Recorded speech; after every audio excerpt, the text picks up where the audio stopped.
네, 안녕하세요. 해설이 있는 과학뉴스 전성윤입니다. 오늘은 다이아몬드 속 철 동위원소가 밝혀준 700km 및 멘틀의 비밀이라는 뉴스를 좀 다뤄보려고 합니다. 기사를 읽어드리겠습니다. 지구 멘틀 깊은 곳에서 결정화한 다이아몬드의 내포물을 통해 지구 깊은 곳까지 유입되는 현상이 물리적 증거로 입증되었다라는 기사입니다.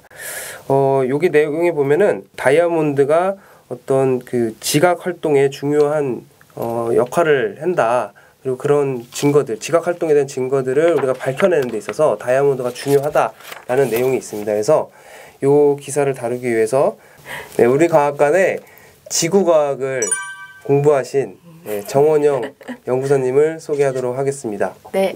안녕하세요. 네. 정원영 박사입니다. 네.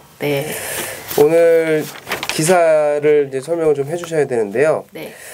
일단 제가 제일 궁금했던 부분은 뭐였냐면은 여기 기사에 이런 말이 있어요. 섭입 과정에 있는 지각판의 사문석은 표면 물질을 지구 내부로 이동시키는 가장 중요한 지구화학적 경로로 추정되어 왔다. 예, 사실 말부터 이 단어가 굉장히 다 어렵거든요. 그래서 이 섭입 과정에 대해서부터 먼저 좀 하나 좀 천천히 좀 짚어 넘어가야 될 것 같은데요. 오늘 설명 좀 부탁드리겠습니다. 판 구조론. 네, 들어봤어요. 네. 그 판 구조론에 보면 우리 지구가 여러 개의 이제 판이라고 하는 구조로 조각들로 이루어져 있다라고 하고 그 판이 이제 움직이면서 여러 이제 현상들이 나타나는 걸 배우잖아요. 그 중에 이제 판의 종류가 크게는 두 가지가 있어요. 해양 지각을 포함하는 해양판. 그리고 이제 대륙으로 이루어진 대륙판이 있는데 해양판이 대륙판보다 좀 더 밀도가 높아요. 그러면 그 두 판이 서로 이렇게 부딪힐 때 무거운 판이 그렇죠. 그러니까 밀도는 부피분의 질량이니까 같은 부피인데 질량이 더 높은 거니까 무거운 거랑 그렇게 표현한 거죠. 대륙질량이 두껍긴 하지만 이제 더 밀도가 낮고 해양판은 얇기는 하지만 밀도가 더 높아요. 그러면 두 판이 만났을 때 밀도 높은 게 밑으로 이렇게 들어가겠죠.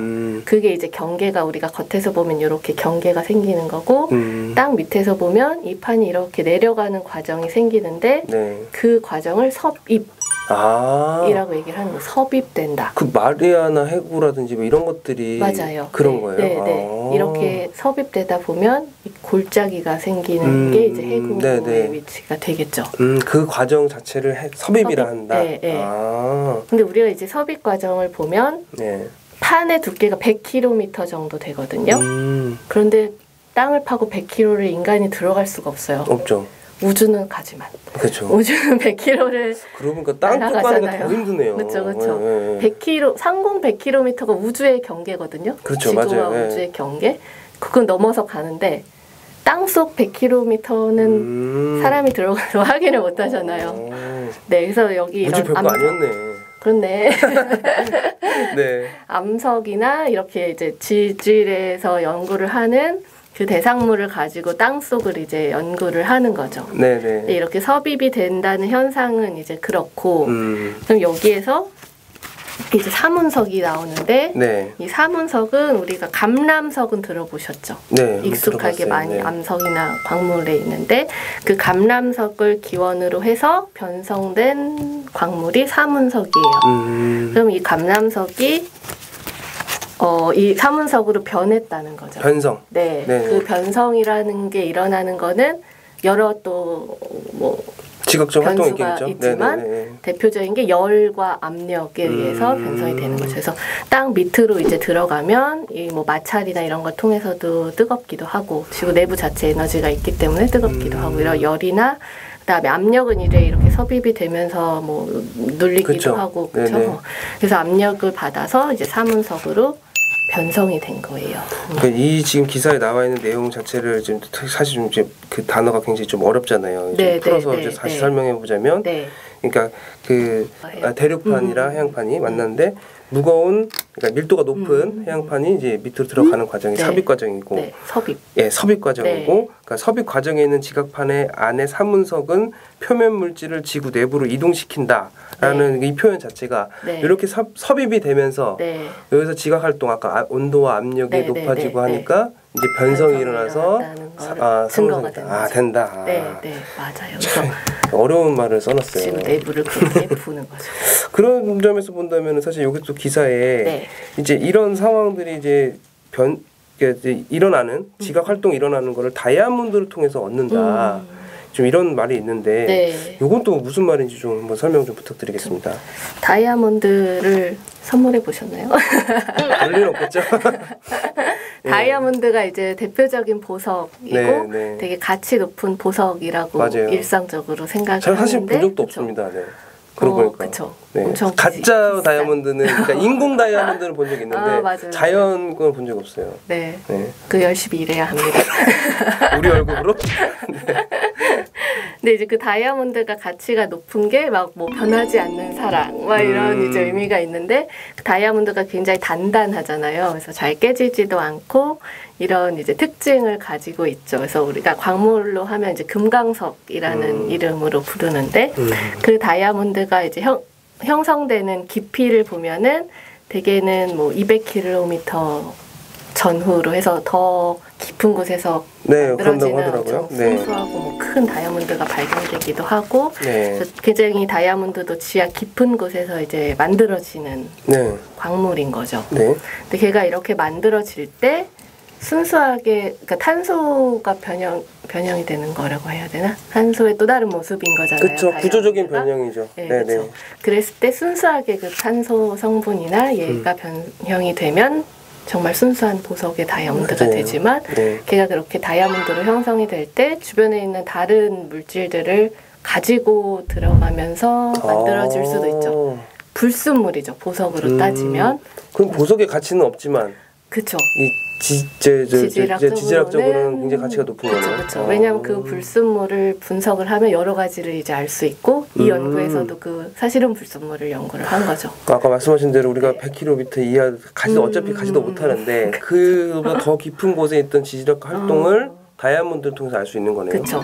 근데 그 땅 속에 있는 다이아몬드에 접근을 할 수는 없으니까 또 이 다이아몬드가 땅 속에서 만들어진 게 뭐 화산이 분출한다던가 해서 갑자기 이제 지표로 나오면 우리는 그걸 캐서 이제 얻게 되는 물질인 거죠. 그 이제 내포물을 가지고 분석을 한 건데 아까 말했듯이 다이아몬드가 굉장히 단단하기 때문에 그렇게 올라오는 과정이나 아니면 이제 보관하는 그 오랜 시간 발견되기까지 오랜 시간 동안 그 안에 있는 불순물을 잘 보호를 하고 있는 거죠. 그래서 다이아몬드 안에 갇힌 애들을 분석을 하는. 그 다이아몬드 딱 깨면은 그 안에 있는 불순물을 그냥 바로 분석할 수 있는 거네요. 있겠죠. 그렇게 물리적으로 쉽게 근데 깨지는 건 아니니까 그렇죠. 그렇긴 한데 분석을 여러 가지로 할 수 있겠죠. 다른 기사를 보니까 그런 같은 맥락인 것 같은데 또 그러니까 다이아몬드 속에 있는 그 어떤 원소들 뭐 수소, 질소, 산소, 탄소의 조성비를 분석해가지고. 뭐 27억 년 전에 지구 생태계를 확인할 수 있었다. 그렇죠. 뭐 이런 것도 있어요. 그럼 같은 맥락인가요? 네, 그것도 마찬가지죠. 그때 이제 시간을 우리가 뭐 동연소나 이런 분석으로 해서 알 수도 있잖아요. 어떤 암석이나 광물의 형성 시기. 그럼 그때 시기에 내포된 물질의 조성을 알 수가 있는 거죠. 그래서 다이아몬드를 지구의 타임캡슐과 같은 역할을 한다. 이런 표현을 하더라고요. 네, 맞아요. 신기하네요. 생각보다 이렇게 우주 가는 게 쉬웠네요. 이게 지각 활동 아주 깊은 지구의 아주 깊은 곳에 있는 활동들을 알아내는 데 있어서 증거가 사실 많이 없다 보니까 이 다이아몬드를 통해서도 또 그런 것도 증거물을 확보하고 그럼 또 지구의 역사도 알 수 있고 신기한 기사이네요. 너무 재밌습니다. 자, 오늘의 뉴스는 여기까지 하겠고요. 마지막 한 말씀 좀 해주시죠. 우리 지구과학이 어렵다고 생각을 하는 게 이제 그 부분인 것 같아요. 인간이 인지할 수 있는 어떤 스케일, 시간적이나 공간적인 범위를 너무 벗어나 버리니까 그걸 우리가 아는 게 굉장히 어렵죠. 지구 내부에 대한 것도 그렇고 뭐 시간적으로는 지구의 역사에 대해서도 그렇고 뭐 음모론도 많고 그래서 못 믿는 사람도 많고 해석도 되게 다양하고 이런데 우리가 이제 과학이라고 하는 게 어쨌든 그 시대에 가장 그럴싸한 해석 과학의 이론이라고 보잖아요. 그래서 특히 지구과학에선 그런 게 얼마든지 바뀔 수도 있고 또 이런 증거도 뭐 어디에 뭐를 캐면 나온다는 게 아니라 어떻게 보면 발견도 되게 우연찮게 발견된 거네. 우연하게 발견돼서 어마어마한 결과를 얻을 수도 있고 하는 게 그러니까 우리가 흔히 과학이라고 해서 항상 막 논리적인 이렇게 딱 떨어지고 막 그런 게 아니라 특히 지구과학이라는 학문을 통해서는 과학이 그렇지 않다는 거를 많이 좀 아셨으면 좋겠어요. 네. 그런 재미가 좀 있는 그래서 좀 그 우연하게 발견된 이런 걸 통해서 진짜 말씀하신 대로 아주 되게 획기적인 그런 또 다른 해석을 할 수 있게 되는 거죠. 네, 그래서 이런 뉴스를 통해서도 과학을 배울 수 있는 게 사실 그런 점이 있는 거죠. 맞습니다. 우리가 학술적인 논문뿐만이 아니라. 네. 그래서 이제 다음에 또 한번 나오시기로 사전 약속을 하고 오늘의 뉴스는 여기까지. 뭐 사인을 해야 되나요? 네, 구두 약속도 계약이니까. 네, 오늘의 뉴스는 여기까지 하겠고요. 네, 감사합니다. 네, 또 봬요. 네, 안녕. 안녕. 네.